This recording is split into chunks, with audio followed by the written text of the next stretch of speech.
Kidlat News Updates.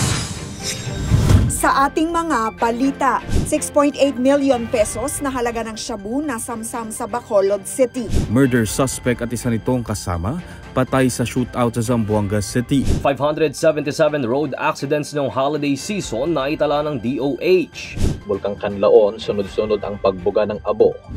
Ako po si Cesar Soriano, kasama ang buong pwersa ng Kidlat News Channel para ihatid ang mga nangungunang balita sa buong kapuluan ngayon.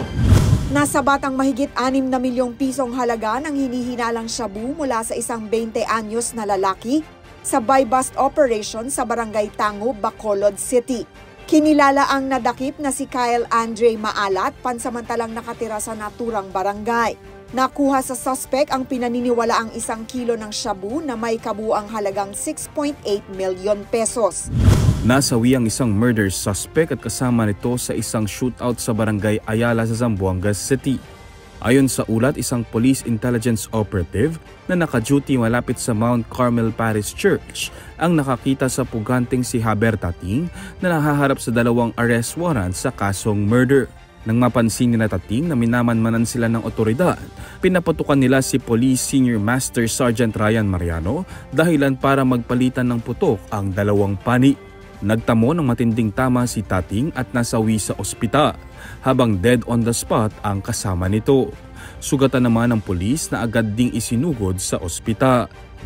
Umabot na sa kabuuang 577 na kaso ng aksidente sa kalsada noong holiday season ang naitala ng Department of Health o DOH. Sa datos ng DOH mula December 22 hanggang kaninang alas 6 ng umaga ngayong araw, mas mataas ito ng 33.5% kumpara sa bilang ng mga road traffic accidents noong parehong panahon ng nakaraang taon. Sa bilang na ito, 415 ay motorcycle accidents, 500 sa mga ito ay hindi gumagamit ng safety accessories, habang ang 108 naman na naitalang aksidente ay mga nakainom ng alak. Dagdag pa ng DOH ng mga naturang aksidente ay nagresulta sa pagkasawi ng 6 na individual, kung saan 4 dito ay namatay mula sa motorcycle accident. Nakapagtala ng sunod-sunod na pagbuga ng abo ang Bulkang Kanlaon ayon sa huling monitoring report ng PBOX.